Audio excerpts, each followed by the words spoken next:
Iniciar aqui novamente aqui a gravação. Deixa eu ver se vocês conseguem ver os meus slides aqui.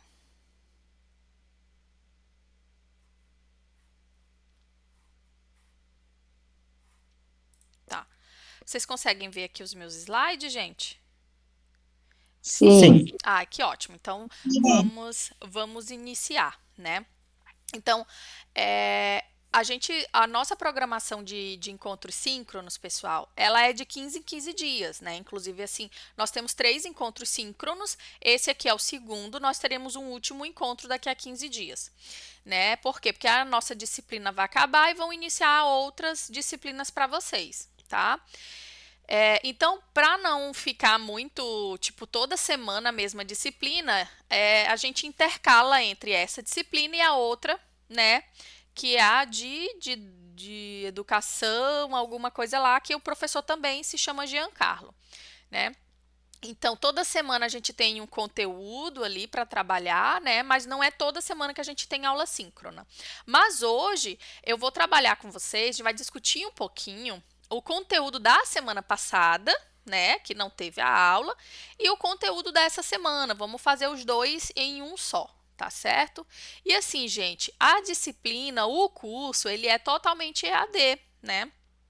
Essas aulas síncronas, elas são mais para a gente interagir ou para a gente tirar dúvidas, né? Mas todo o conteúdo que dá suporte para que vocês possam responder as atividades, discutir, está no nosso ambiente, né? Então não é necessário tanto assim, que eu só vou conseguir responder se eu tiver tido essa aula de forma síncrona, tá?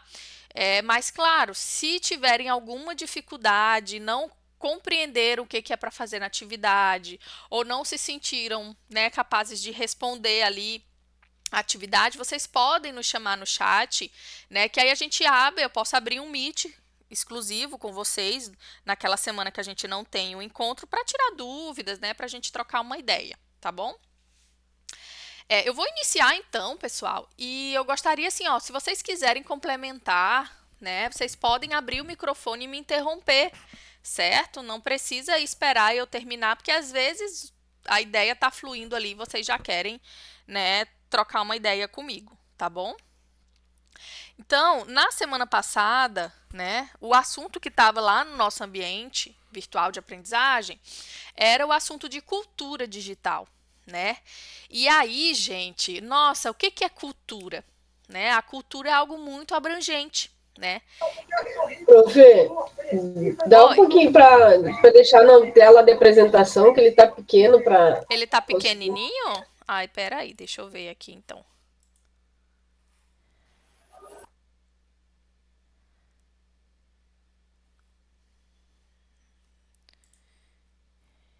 E agora, melhorou?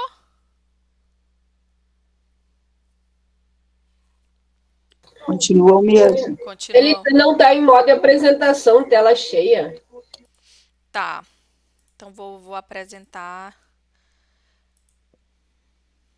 Eu vou apresentar a janela. Na verdade, vou apresentar a tela cheia aqui.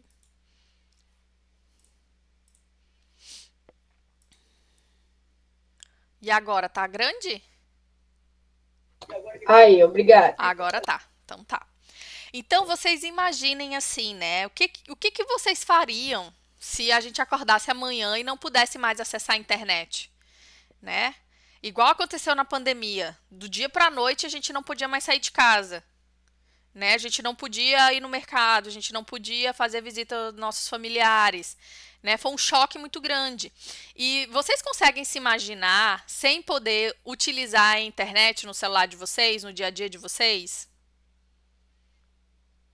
Conseguem? Podem responder, gente.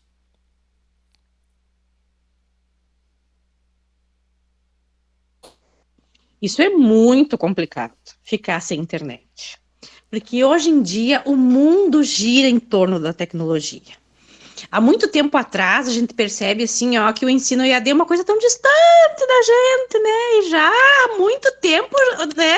Os profissionais da área da tecnologia da informação já estavam prevendo que ia ser um boom isso. Isso faz parte da nossa realidade. E ficar sem isso e atrasar, nós ia voltar para da pedra. Porque hoje em dia o comércio, a indústria, tudo precisa disso. Tudo precisa da internet. Então não existe um mundo que não exista, né, sem a internet hoje em dia. Não é mais viável isso atualmente. É verdade. Gente, hoje, olha, a gente acorda porque o celular nos desperta, né? A gente sabe se vai chover ou não porque a gente vai olhar a previsão do tempo também no celular, na internet. Dali, a gente, se vai pegar um ônibus ou um BlaBlaCar ou um Uber, a gente vai usar o telefone para chamar esse carro, né? Dali, então, o nosso dia, o nosso cotidiano, ele tá todo envolto na internet. Eu me lembro que eu fiquei sem celular por uns 2 dias, né? O meu celular estragou. E para mim foi horrível, porque todos os meus cartões são no celular. Eu não sabia me localizar na cidade, porque me disseram para pegar um bolo que era na rua tal, que era no. Eu não sabia chegar lá. Isso que a cidade que eu moro é bem pequenininha, né? Mas eu não sabia porque tudo eu ponho no GPS, né? Bom, se eu tiver um problema de saúde, eu não sei o telefone do meu marido para me socorrer de cor. Por quê? Porque tá na agenda ali, né? No telefone. Então a gente se tornou muito dependente, né, da internet, dependente dessa tecnologia. Não dá mais para a gente pensar o mundo, né, sem isso. Né? Então, a gente tem as lojas virtuais, os jogos, né? O próprio trabalho remoto. Olha como, quem que aqui uns 10 anos atrás se imaginaria que existiriam profissões e contratações para se trabalhar de casa, né? E a própria educação à distância, né, como tu bem falaste, era algo distante, né? E aí eu me lembro do tempo do Telecurso 2000, né? Foram as primeiras iniciativas de se aprender de forma, né, à distância. E hoje a gente tem tudo na palma da mão. Né? Então, as tecnologias elas vêm para fazer com que o nosso mundo ele se modificou com essas tecnologias, né? Os nossos comportamentos também, né? E aí, como educador, a gente está numa discussão esse ano muito intensa sobre a proibição do uso dos celulares em sala de aula, assim como tablets, né? Por quê? Porque antigamente a gente conseguia forçar mais os estudantes a socializar, né? Porque não tinha o celular. Mas eu também me lembro que quem era mais introvertido, assim, pegava um livro, sentava no cantinho. Então, de toda forma, né? A tecnologia ela vai também ajustando os comportamentos, né? Da mesma forma que ela também vai auxiliando as nossas práticas, os valores, aquilo que a gente acredita que é importante. Tem o lado bom e tem o lado ruim, né? Mas isso de nós estarmos permeados por essa internet, o nosso dia a dia ser voltado para a tecnologia, independente se com a utilização da internet ou não, isso é que cria a cultura. Porque o que é a cultura, gente? É o ato de agir sobre a natureza, transformando-a em função das necessidades humanas, né? É o que conhecemos como o nome de trabalho, pois podemos dizer que a essência do homem é o trabalho. Então, quando a gente está pensando nessa cultura digital, né, nessa forma de compreender como está o mundo, nós temos que levar em consideração que quem é que muda o mundo? Somos nós.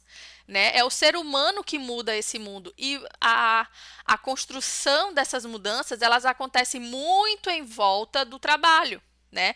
Vejam que as empresas, quando surge algo mais novo, né, as primeiras instâncias a adquirirem esse algo novo são as empresas.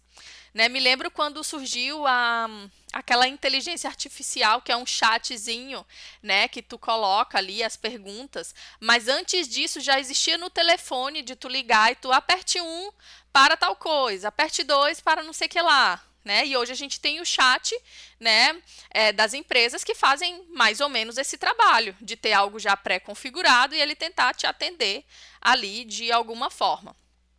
Então, a cultura ela é essa construção histórica do ser humano e coletiva. Quando todos começam a utilizar os mesmos recursos, né, a compreender as coisas da mesma forma, a gente está criando uma cultura.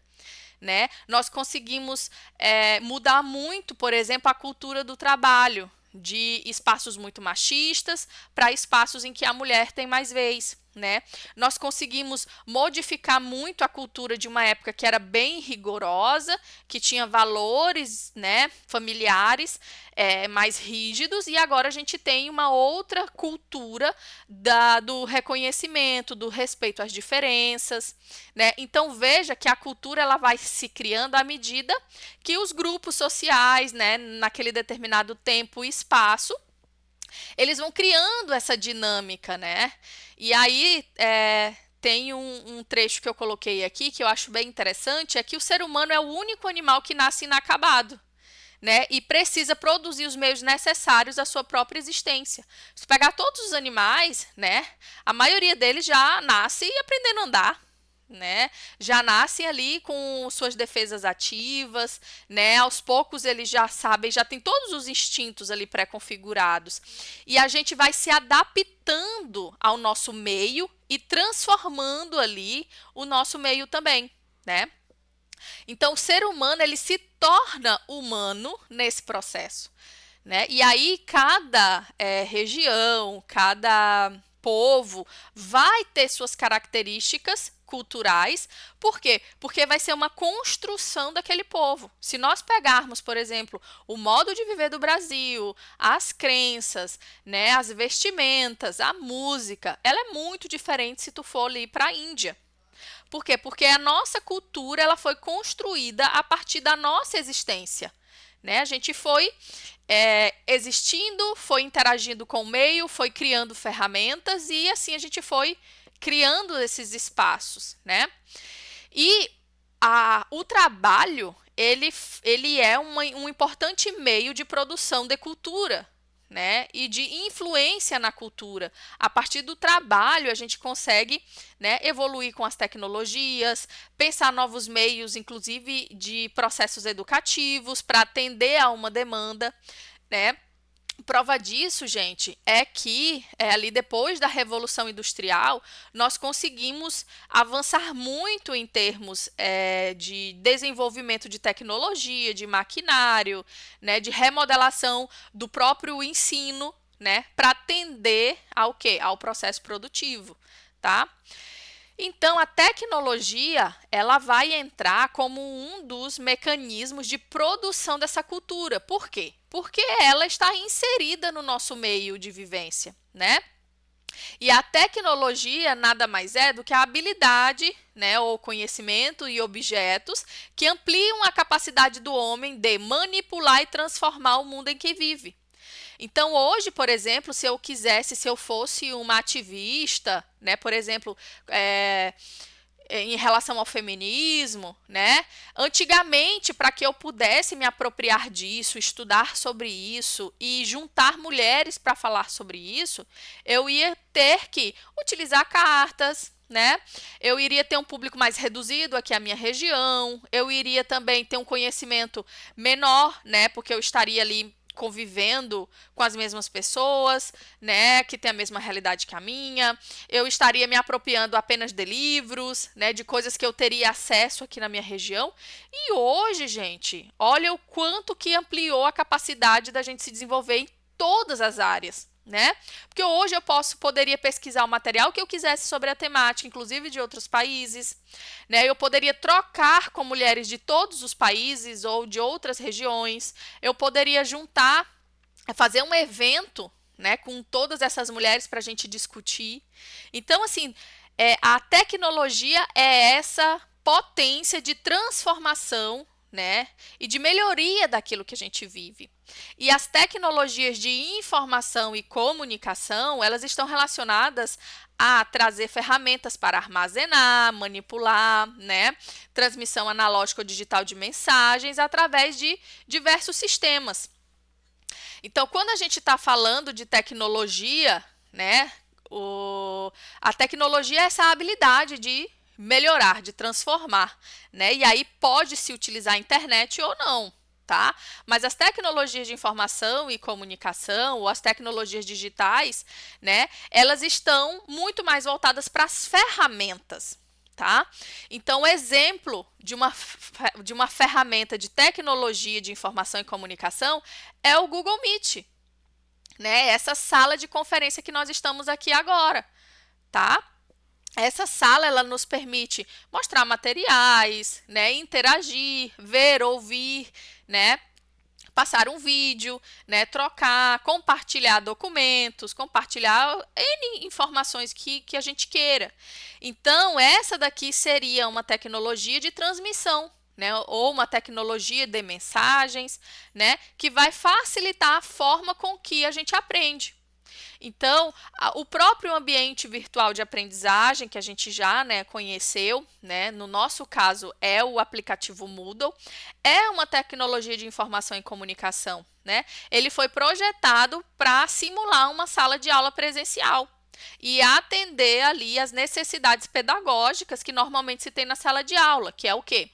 De transmitir o conteúdo, de aportar materiais, né, de proporcionar alguma interação, resolução de atividades.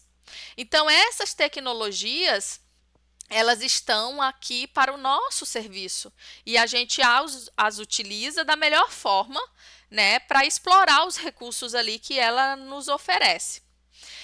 Então, a cultura digital, que é esse meio que nós vivemos, né, essa forma de fazer, essa forma de agir, se colocarem alguma mensagem no chat, gente, eu não consigo ver, tá? Então, tem que abrir o microfone se quiserem falar. Alguém quer falar?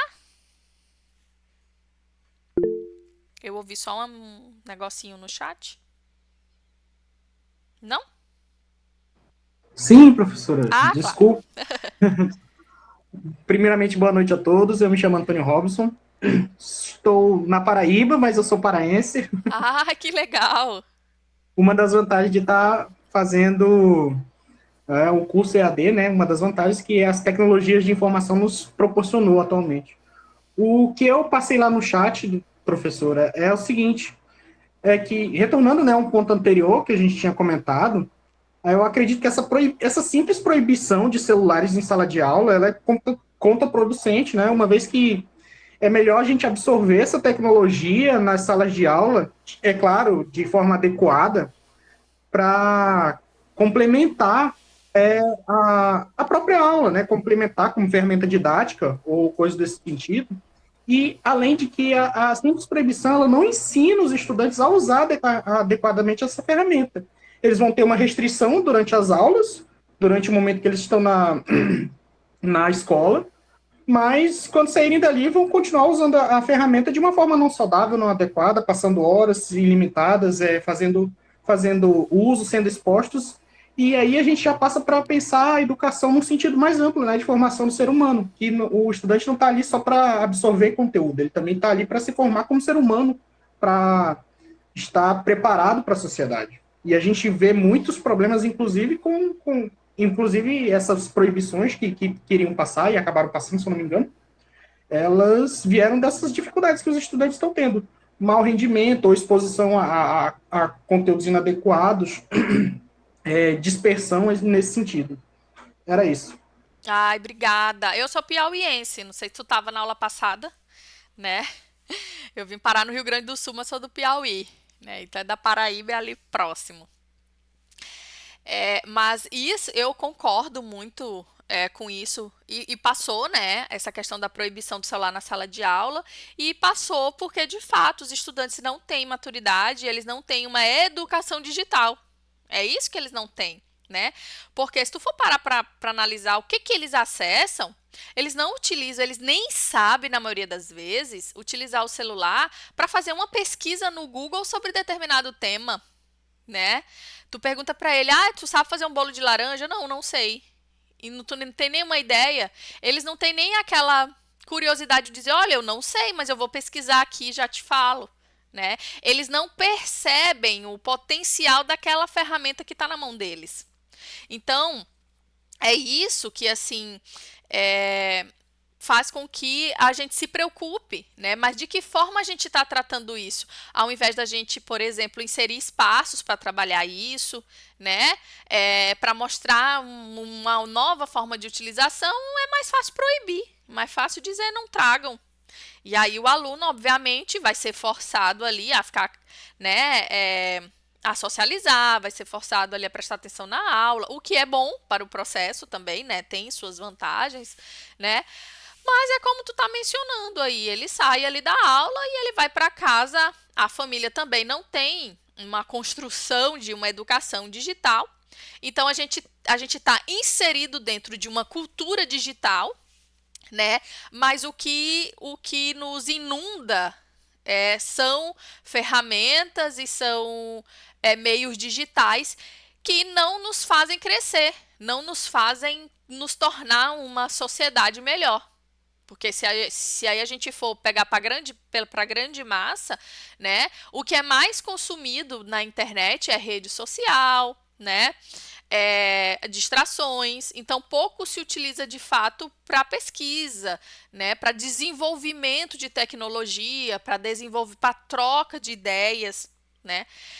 A grande massa utiliza como forma de entretenimento apenas, né, e sendo que a gente tem na palma da mão um recurso fabuloso, mas que pouco a gente utiliza, né? Então, quando a gente fala assim da cultura digital, é algo que já tá posto, né? Quem nasce ali há uns 10 anos para cá não sabe como que se vivia antes, né, da internet. Eu vivi uma época, sim, que não tinha internet e se tinha era uma coisa assim, ó, muito, muito, muito rara, né? Hoje eu percebo que a juventude, né, elas não têm um nível de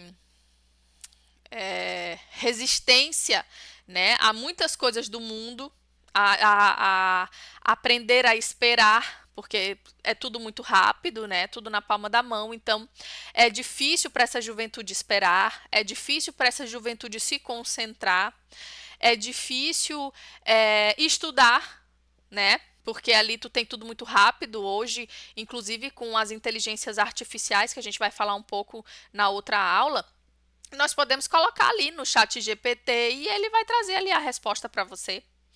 Então, nós não temos mais como antigamente. Eu me lembro que para eu estudar, eu tinha que ir na biblioteca, eu tinha que pegar o livro, aí eu levava o livro para a mesa, da mesa ali eu tinha que resumir num caderninho, porque eu não podia levar o livro para minha casa muitas vezes, né? Ou eu tinha vários livros ali para ler, fazia vários resumos para daqueles vários resumos eu entender e pegar as melhores partes escrevendo à mão, né? Fazer aquele trabalho. Hoje tu pega ali o material em PDF, tu taca no chat GPT, pede um resumo, em segundos tu fez a atividade, né? Fez no sentido de que ela está pronta, mas o que tu aprendeu com aquilo, né?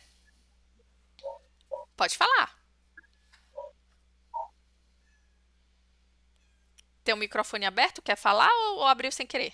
Acho que abriu sem querer, que fechou. Ah, não, desculpe, professor, era minha, eu estava com a mão levantada. Ah, tá, pode falar. Na verdade, eu gostaria de participar também, se possível. Claro! Boa noite, gente. Meu nome é Vanesca.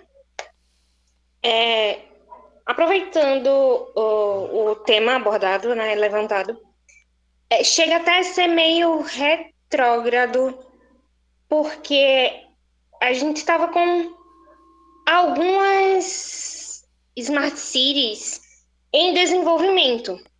Então, assim, não só uma questão de desenvolvimento da educação, mas até para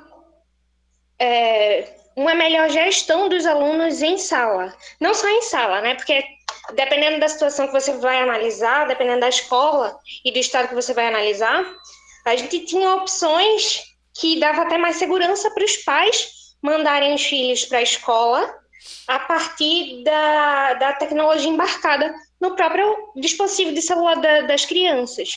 Então, assim, não só uma questão de auxílio educacional, mas de própria...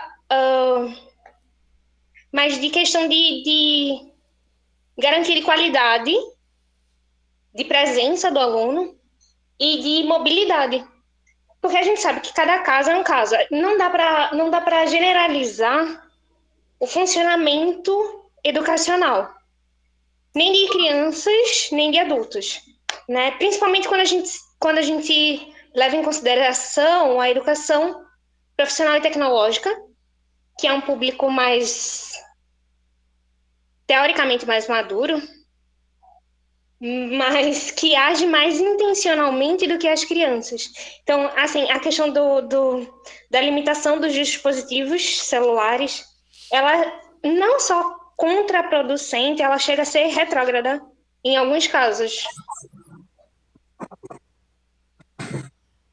Sim. Tem mais alguém que quer falar, que quer contribuir?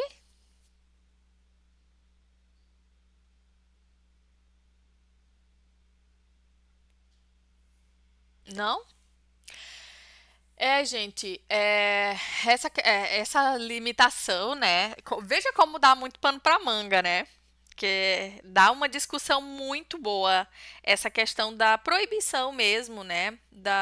Dos celulares e não pelos próprios celulares, né? E sim pela utilização da internet. A colega nos trouxe um ponto bem importante, né? Quando a gente está trabalhando com crianças, né? Nós temos um olhar. Na educação profissional e tecnológica, e lá no finalzinho eu vou mostrar para vocês o que a gente tem. A gente tem parte de quem está na educação profissional e tecnológica é porque, está fazendo o ensino médio integrado ao técnico, né? E aí são jovens ali de 15 anos, 16, 17 até 18. Ou eles são jovens e adultos que estão na educação profissional e tecnológica ProEja, né? Que hoje não tem mais essa nomenclatura, mas é educação de jovens e adultos, né? E óbvio, tu tá trabalhando com seres que já estão no processo, né, mais adulto, outros que já são adultos, né, até mais chegam a ser de maior idade, né? Mas veja como, se a gente for reparar, né, em como o manuseio do celular em sala de aula ele é aplicado pelo estudante, pela escola, não é muito diferente, né? Claro, com exceções, né? Tem escolas particulares que têm recursos digitais ilimitados, né? Que tem várias tecnologias diferentes, a utilização de tablets para o estudo, né? Realidade virtual, enfim, uma outra é tu pegar mesmo, né, a potencialidade que é a internet, a tecnologia, os recursos e tu trazer para a sala de aula. Mas é retrógrado porque parece que a gente quer insistir, né, no que sempre foi feito desde a era de Jesus. Jesus dava aula debaixo de uma árvore, todo mundo sentado, ele em pé, por vezes essas pessoas enfileiradas, né, para permitir uma melhor visualização. E a nossa escola até hoje, né, o professor lá na frente, os alunos enfileirados um atrás do outro, né, sem conseguir fazer conexões ao mesmo tempo ali, uns com os outros, né? Então dá muito pano para manga essa história, né, da proibição do uso do celular nas escolas. Mas tem também uma outra corrente, né, que atribui a não proibição no futuro próximo problemas bem piores, né? Como é o caso, né, dessa não socialização, né, dessa imersão no mundo virtual, de ter muitos jovens que só têm uma vida dentro das redes ou dentro ali do celular, fora não consegue, né, ter o desenvolvimento de outras habilidades, né? Mas eu penso que é equilíbrio. Ao tempo que você precisa desenvolver algumas coisas, a tecnologia também te permite avançar muito mais. Então, quando a gente fala um pouco dessa evolução... Pode falar. Com licença, rapidinho. Sobre a questão do uso do celular em sala de aula. Um dos pontos negativos que eu acredito é que quando a gente pede para os alunos fazerem uma atividade, aluno lá do ensino médio, a gente pede para eles fazerem uma atividade, para fazer uma pesquisa no celular, em questão de minutos, se a gente for olhar, eles não estão pesquisando, eles estão no Instagram, eles estão em qualquer outro lugar, menos fazendo a pesquisa. Outra questão também é a questão do chat GPT. Se a gente pede para o aluno fazer uma atividade, Outro dia eu pedi para uma aluna minha, né, de uma realidade dela, mas para ela fazer essa atividade, uma realidade dela, ela teve que ir lá no ChatGPT. Eu peguei ela olhando no celular do ChatGPT. Então, como é que um aluno ele não consegue descrever sobre a realidade dele, que ele está vivendo aquilo ali? É preciso ele ir lá no ChatGPT, para o ChatGPT dizer, e ele vai lá e copiar e entregar para o professor? Então, esses são dois pontos negativos que a tecnologia nos trouxe, porque deixa o aluno com preguiça de pensar. Eles não querem pensar, eles não querem ter o trabalho de produzir uma redação, de pensar sobre um determinado assunto. Eles já querem tudo pronto. E é isso, né? Eu acredito, vindo de uma realidade, que é um dos pontos negativos que as novas tecnologias trouxeram para a gente.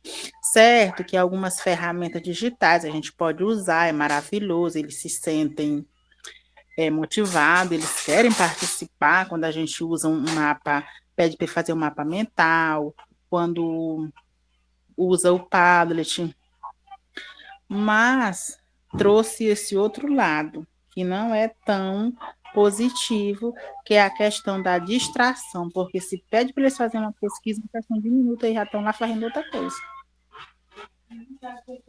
E é uma realidade assim que eu presencio todo tempo. Mas, gente, é todo mundo, né? Olha, veja, se botar nós tudinho aqui dentro de uma sala para assistir uma aula, eu também não dou minutos para nós pegar o celular, não é?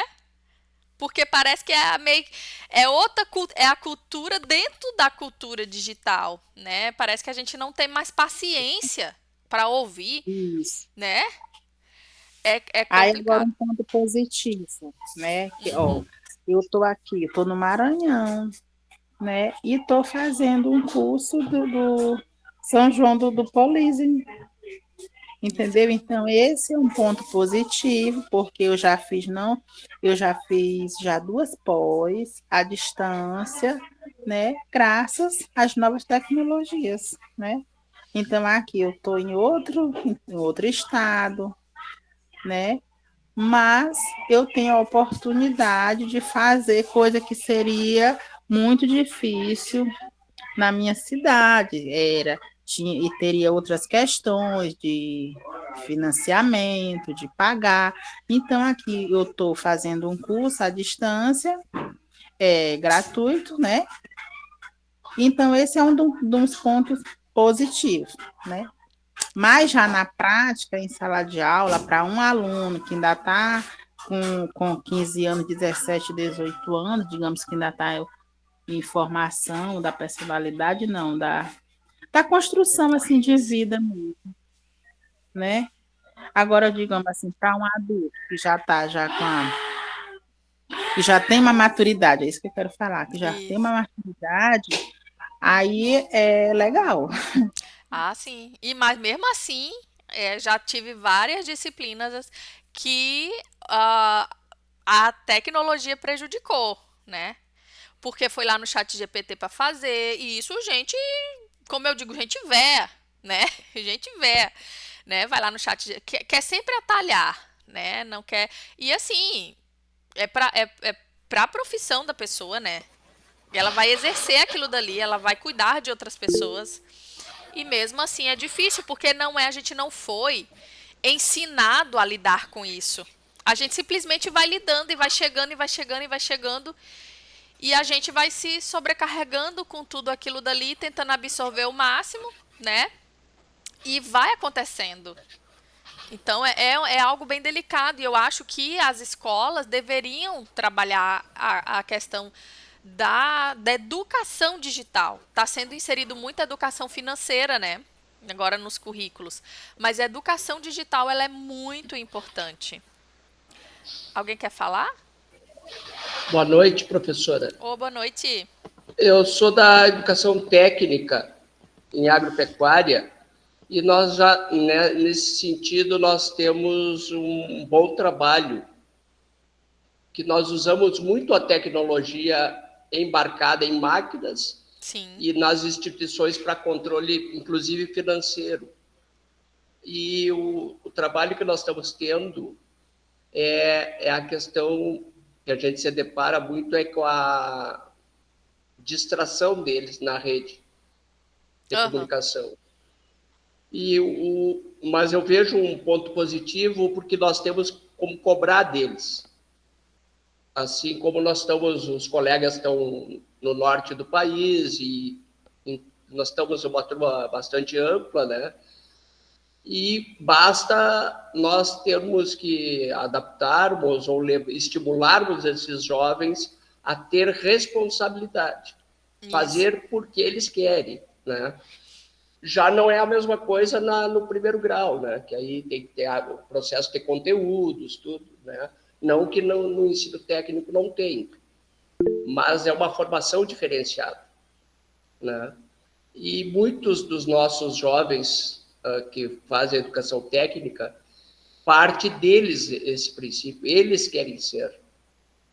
Sim. E aí se torna mais fácil nesse princípio a educação e todo esse processo de informatização.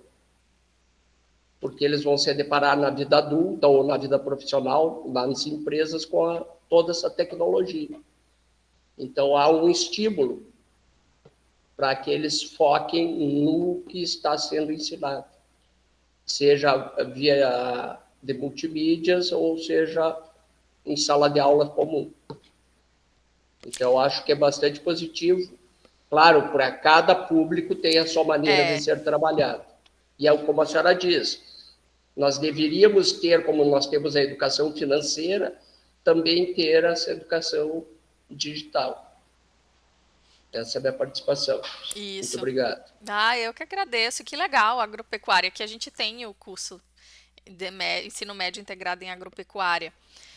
Sim, aí no IFE, eu sou ex-aluno, inclusive, do IFE. Que legal! Isso. Que coisa Mas já na escola bem mais antiga, que era a Escola Agrotécnica Federal de Alegrete. Que era a EAFA, né? Isso. Bons tempos. Quando a gente tem quando a gente vai para o técnico em si, né? Mas só para o técnico, você já tem uma visão ali de que, poxa, eu tenho que aprender, eu tenho que prestar atenção, porque eu vou ser um profissional, eu vou trabalhar com aquilo. E se eu não souber aquilo, eu não vou ganhar dinheiro. Então, é mais fácil tu convencer a prestar atenção ou a fazer uma atividade de uma forma mais consciente. Tu vai para o ensino médio, aí ele fica meio que ameaçando a questão do vestibular, do Enem, da carreira. Mas, gente, dependendo do público, das perspectivas de futuro daquele aluno, né? Isso é uma coisa muito distante para eles. E se tu vai pro EJA profissional, nossa senhora, então assim, é um desafio ainda a utilização, né, da internet, principalmente na sala de aula, mas é algo que não dá pra gente simplesmente proibir e botar pra debaixo do tapete e fingir que não tá vendo, porque ela tá dentro da gente, né, já tá na nossa cultura. Ouvi aí colocar alguma coisa no chat, tem mais alguém que quer participar? Professora, olá, tudo bem? Tudo bom. Antônio,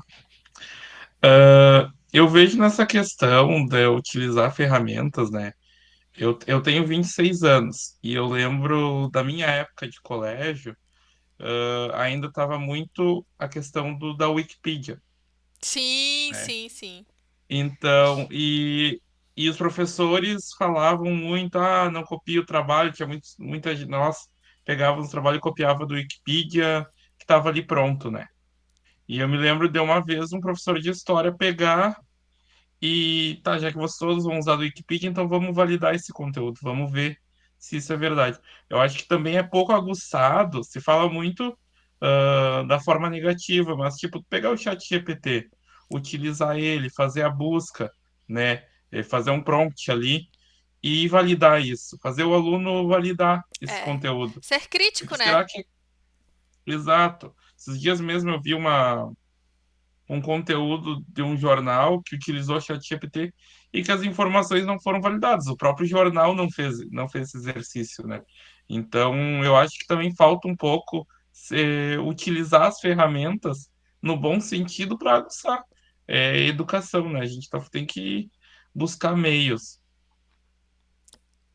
Isso mesmo, gente. E olha, o chat GPT, não façam nada assim que tenha bibliografia, referência, sabe? Porque ele inventa todas as referências, aquelas referências não existem, né? Tem muita informação ali, principalmente se tu bota no Google. Agora, tudo que a gente bota no Google já aparece meio que um trecho ali já pré-pronto de uma IA, né?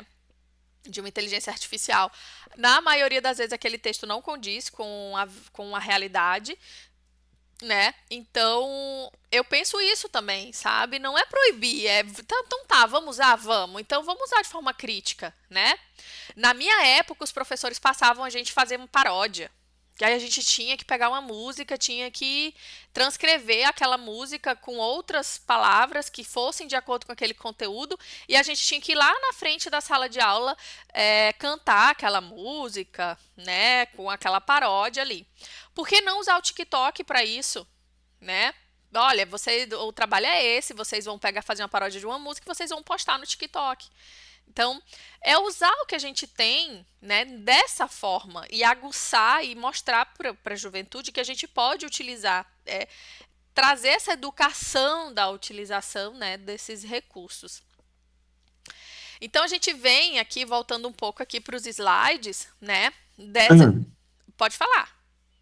desculpa interromper, Pro, que eu Capaz. estava com a mão erguida e eu não queria perder a Claro. Eu não tô oportunidade. vendo, Eu então peço, podem abrir. Imagina. peço desculpa mesmo por te interromper. Capaz. Pro, eu trabalho na Fiergs, né?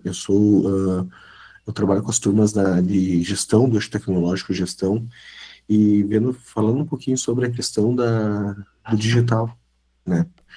Hoje, as turmas da aprendizagem, né, aprendizagem industrial básica, que é o nosso menor aprendiz, e também falando sobre as turmas de nível técnico, e eu chego a dizer até mesmo de turmas de graduação, nós temos aí uma falta de preparo, uma falta de conhecimento gigantesca.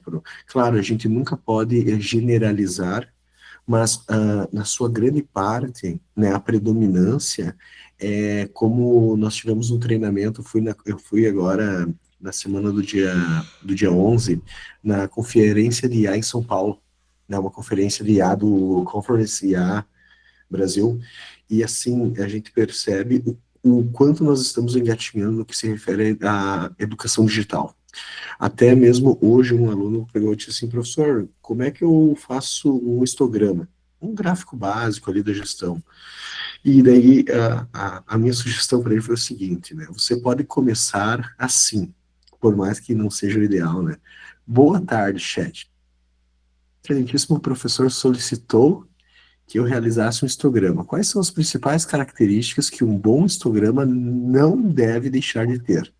Então, eu acho que assim, eles até têm acesso, claro, isso de longe é um péssimo prompt, né? Mas eu Sim. digo assim, a questão é que eles não veem a ferramenta como algo a auxiliar eles. Isso. Eles não entendem que a gente não precisa mais pegar um livro para procurar isso. A gente consegue ter essa informação de uma maneira rápida, mas a questão é a autonomia, a proatividade na resolução de problemas que é minúscula. E o que comprova isso é os próprios resultados do IDEB. Tu vê o quão baixo nós estamos a nível de educação, né? Eu falo de Passo Fundo, então aqui em Passo Fundo nós estamos em 5,57 com relação à nota do IDEB. Isso é um reflexo do que a gente vê também na aplicação tanto da indústria quanto no mercado de trabalho. Né? Agradeço por a oportunidade de falar e me desculpe novamente por lhe interromper, Pro. Imagina, gente, pode interromper. É que como eu não consegui enxergar vocês, eu tô só vendo o slide, aí vocês têm que interromper mesmo para eu poder saber que tem alguém para falar. Essa questão, gente, olha, da iniciativa, da proatividade, sabe, a gente percebe assim, eu percebo nos estudantes hoje, assim, não generalizando, obviamente, mas assim, mais uma apatia, né? Não sei se muitas coisas estão mais fáceis hoje em dia do que na minha época, né? Mas eu percebo assim, olha, aqui a gente oferece vários projetos com bolsa, sabe? De R$ 250, de 375. Não aparece assim muitas vezes um vivinho para pegar aquela bolsa, né? Ou então, diante de um desafio ou de um problema, é mais fácil eles ficam olhar, mas não me dá vontade de bater cabeça para resolver isso daí, né? Ou já partem para o que é mais fácil. Então, essa proatividade é isso que eu penso que na educação digital vai trabalhar um pouco mais, né? Porque para outras coisas voltadas para redes sociais, por exemplo, eles descobrem, eles sabem, eles vão atrás, eles dominam, sabe? Se tem um interesse naquilo dali. Mas penso que daqui uns anos, olha, décadas, que geração que está sendo formada, né, nesse sentido, né, do digital. Tem mais alguém para falar? Tem alguém com a mão levantada ou que quer falar agora? Não? Tá.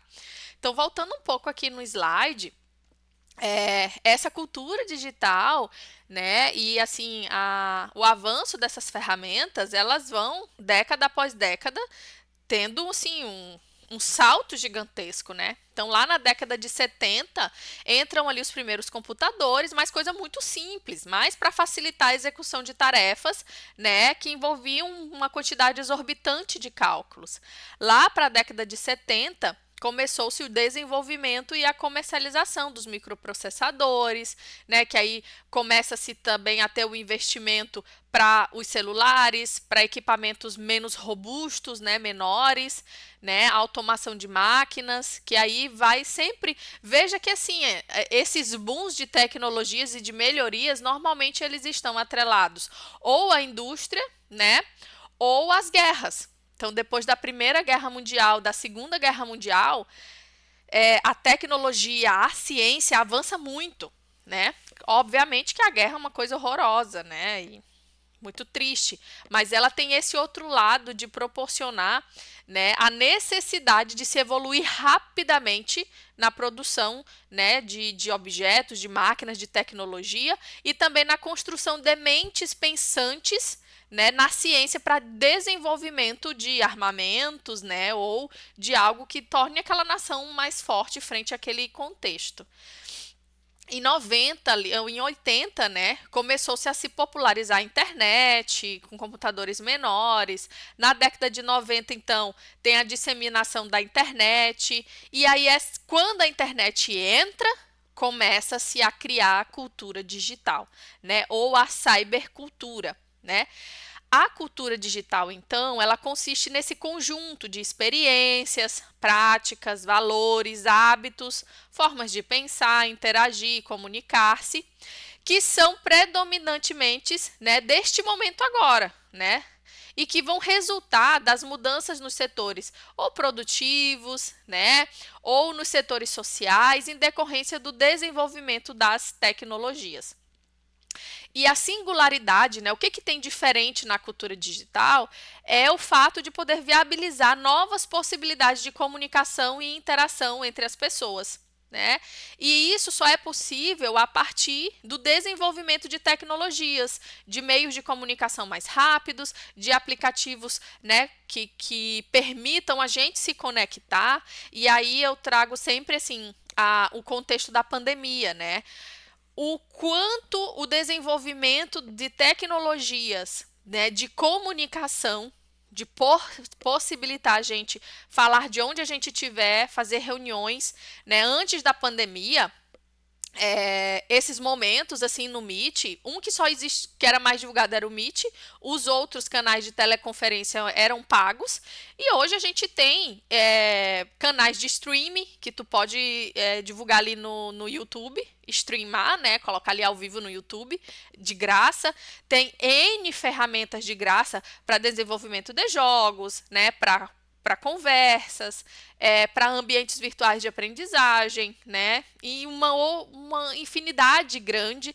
As empresas, né, começaram a investir desde a pequena à grande, né, em sites para compras digitais, em sites de relacionamento, né, com os seus clientes, né, os boletos digitais, e aí surge também a preocupação com a segurança digital, os bancos, né, os cartões magnéticos. Então, tu vê assim, alguns eventos ou sociais ou industriais trazem um boom de novas coisas surgindo, né? De mentes ali fervilhando e produzindo muita coisa legal.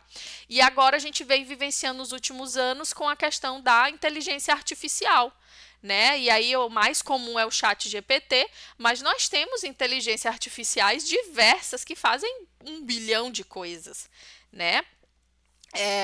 E aí dentro, né, dessa discussão, nós chegamos, né, nessa comunicação em rede e cyberespaço. Dentro do nosso curso, a gente tem o nosso cyberespaço, que é o quê? É a nossa sala virtual, é o nosso chat, é o nosso dia de encontro síncrono. Veja que a gente tem um mundinho ali só nosso, né? Esse mundinho ali de integração de pessoas, né? De conhecimentos, ele é conceituado, né, como esse cyberespaço. Né? Então, dentro da cultura digital, então, destaca-se essa comunicação em rede, né? Através das comunidades virtuais de aprendizagem ou de comunicação. Hoje é muito fácil tu criar um grupo no WhatsApp, né? Muito fácil. Na minha época, a gente tinha uma comunidade no Orkut. Lembram que era aquele tempo?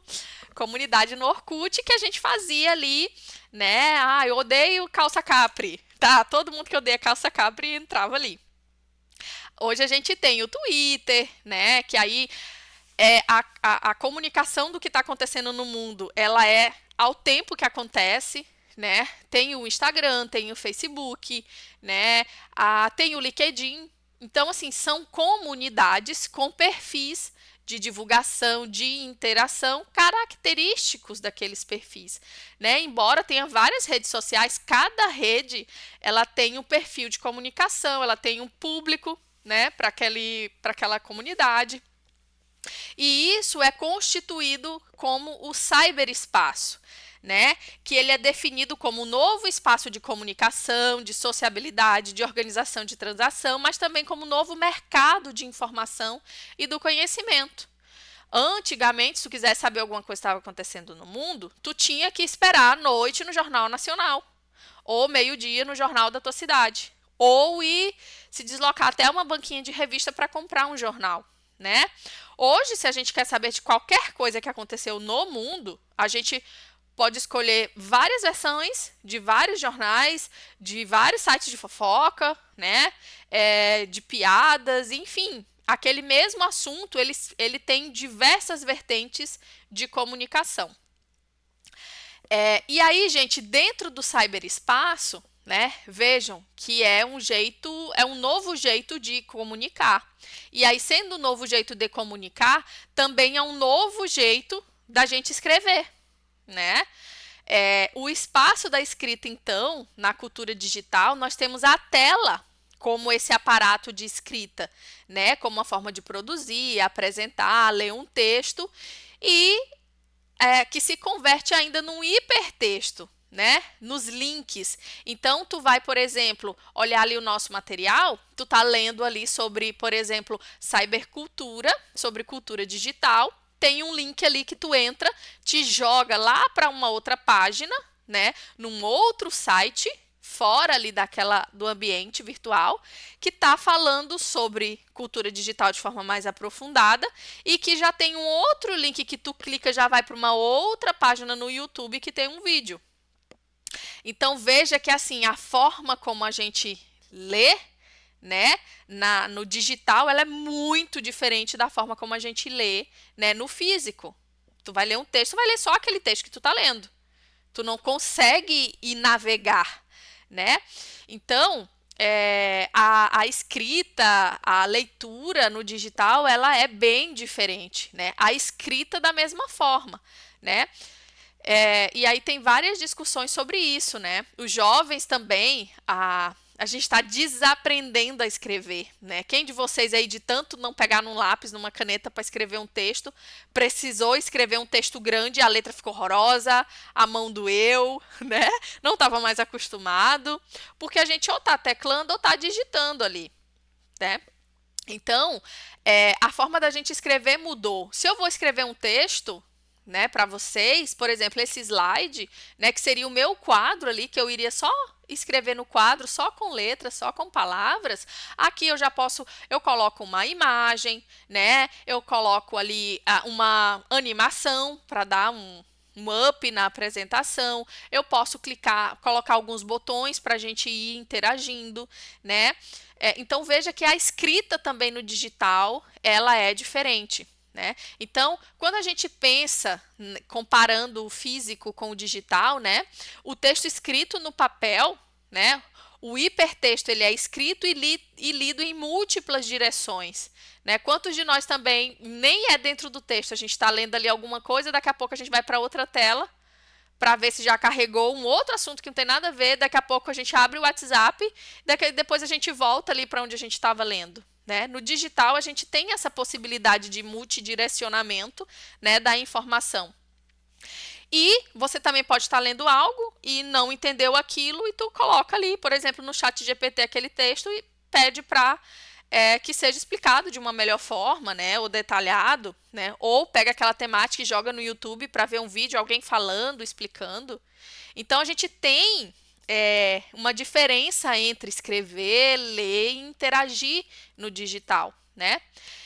E, obviamente, que quando a gente vai nesse processo, né, do digital e de melhorias, a gente vai impactando também o mundo do trabalho, né? Ali nos anos 90, com o início da internet, né, houve as primeiras transformações digitais no ambiente do trabalho, porque aí a gente entra com o telemarketing, né, entra com um banco de dados muito mais fácil da gente compilar com dados de pessoas. Nos anos 2000 tem aí a expansão das redes sociais, né, da mobilidade digital.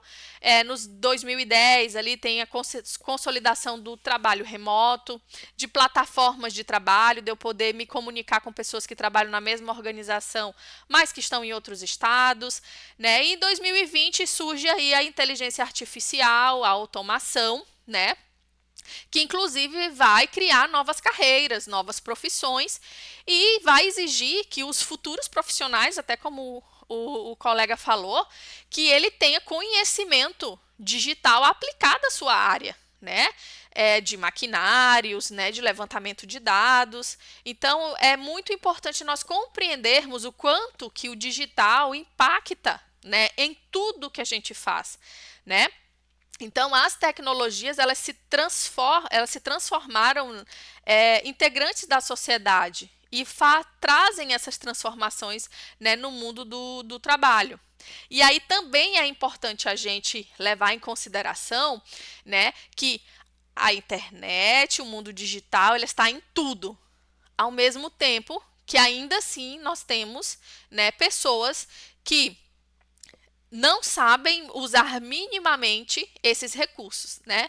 Então, na cultura digital não basta, né, mais só saber ler e escrever um bilhete simples para se comunicar, né, ali dentro do WhatsApp ou dentro de uma plataforma, né? Para tu trabalhar hoje em dia imerso nessa cultura digital, tu tem que saber ler um e-mail, tu tem que saber fazer uma pesquisa no Google, tu tem que saber, no mínimo, trabalhar com o Word ou com o Excel, né?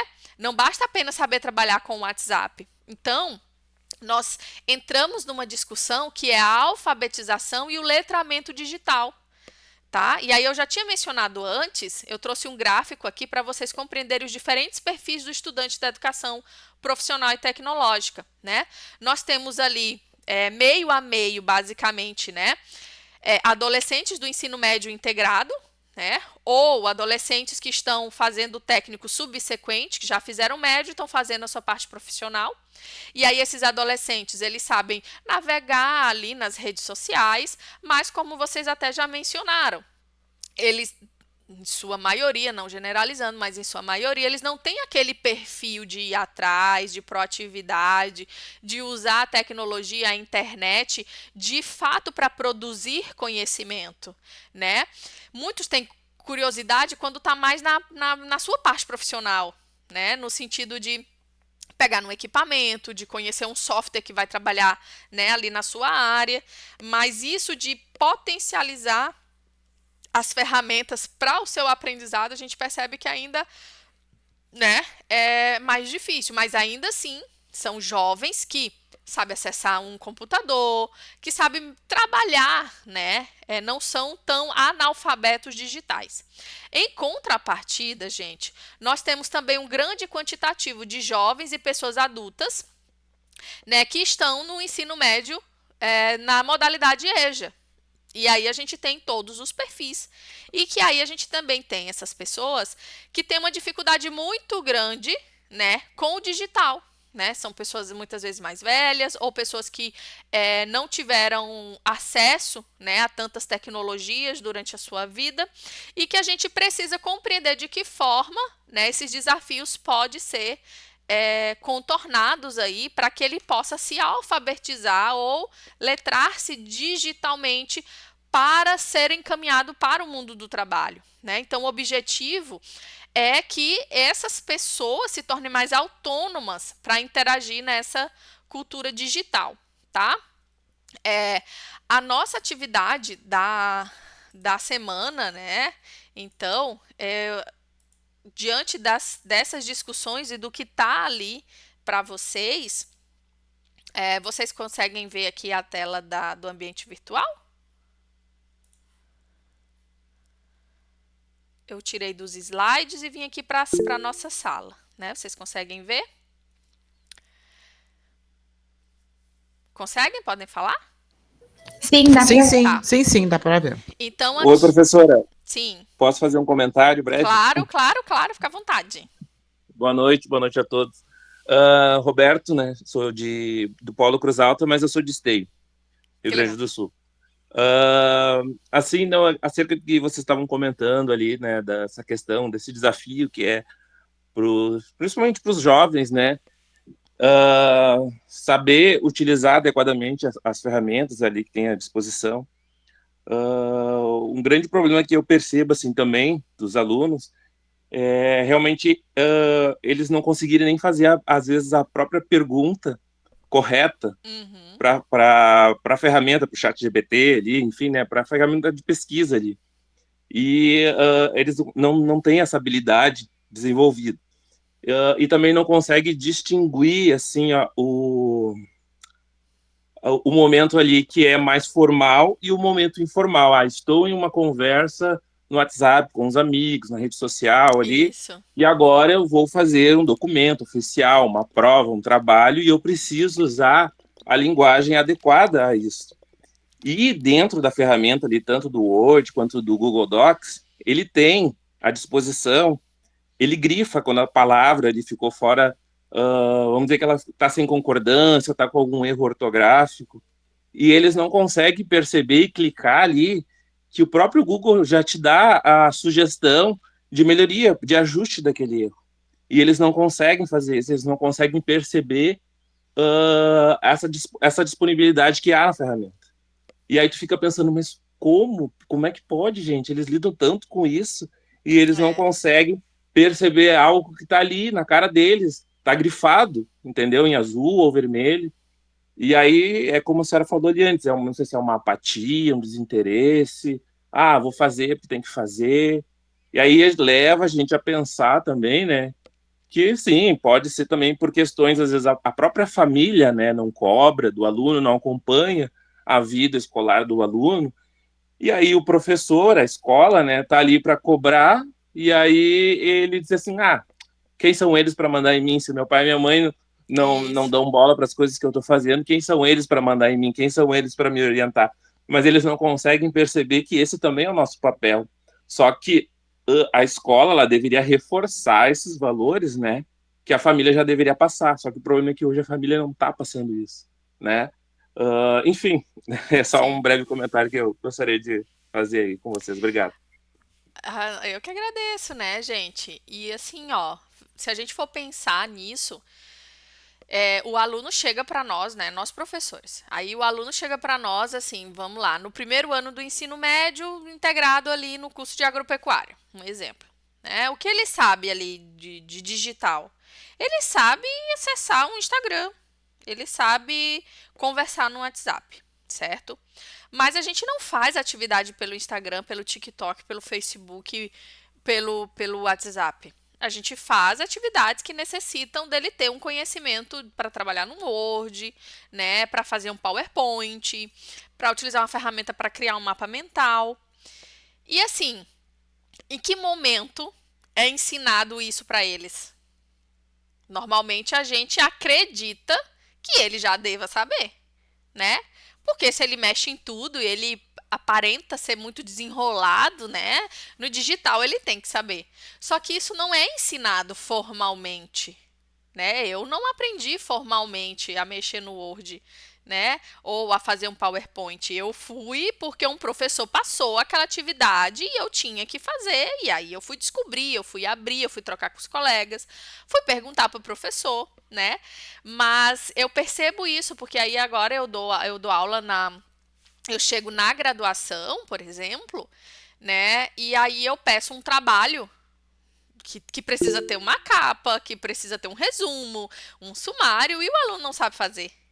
Que dirá ali no primeiro ano do ensino médio, tu pede uma resenha crítica. Ele não sabe nem o que é resenha. Tu pede um trabalho, sabe? Ah, eu quero um trabalho sobre uma pesquisa assim, assim, assim. E ele te entrega uma folha do jeito que ele copiou da internet, com os hiperlinks, né? Não é bem assim? Não tá formatado, não tá, é uma letra desse tamanho, outra bem pequenininha, não tem nem o nome dele. Só que depois eu paro para pensar em aonde que ele vai aprender a fazer isso? Porque a família não ensina. Nós achamos que ele já sabe, né? E fica assim, ó. Aí o professor fica na responsabilidade de parar a sua aula para ensinar aquilo ali para ele, para que ele possa fazer um trabalho de qualidade. E aí toda vez que alguém requer um trabalho que é diferente daquilo que ele já sabe fazer, ele não sabe nem para onde é que vai. Porque falta também esse interesse de buscar modelos, de pesquisar, eu acho que falta até de raciocinar que a informação está ali, que é só ele perguntar, sabe? Então é complicado, né, gente? Alguém levantou a mão, foi isso? Quer falar? Professora, nós entendemos aqui na instituição onde eu trabalho e nós fizemos um trabalho de nivelamento com esses alunos. E aí nós conseguimos almejar até bons resultados disso que a senhora está falando. Porque a gente dá um nivelamento geral em laboratório, inclusive na informática, e a partir dali parece que eles deslancham. Sim. Aí, inclusive, eles vão além, muitas vezes, do que a gente coloca, né? pretendia com eles. Isso. Mas é bem necessário esse nivelamento. E é claro que nós, aqui no caso, a gente foca no exercício profissional. Sim. É necessário, gente. Tem mais alguém que quer falar? Não?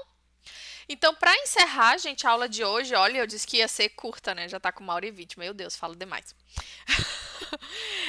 A atividade dessa semana é aqui do capítulo 3, tá? É bem voltada para essa parte de letramento digital, alfabetização digital, tá? E é um fórum em que eu estou solicitando, né? Olha, já tem gente respondendo.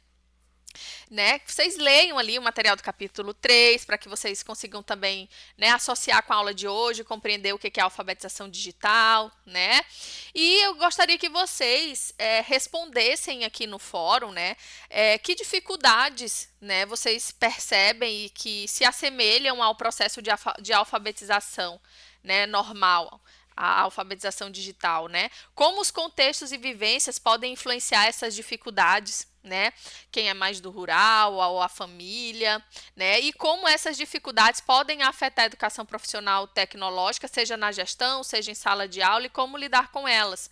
Daí, nesse último questionamento, vocês respondam se posicionando mesmo como professor, né, desses alunos para responder esse último questionamento de como lidar com essas dificuldades, tá? Daí a atividade da semana é esse fórum, ele vai ficar aberto ali até o dia 1º, deixa eu ver, dia 2/9, até ali à meia-noite. E no dia 3/9 a gente abre a outra unidade, tá? Em cada unidade, pessoal, tem um fórum de dúvidas, né, sobre ou a atividade ou sobre aquela unidade. E a gente olha todos os dias ali para responder vocês, tá bom? Alguém tem alguma dúvida? Quer se posicionar? Quer falar? Eu vou parar aqui de gravar também.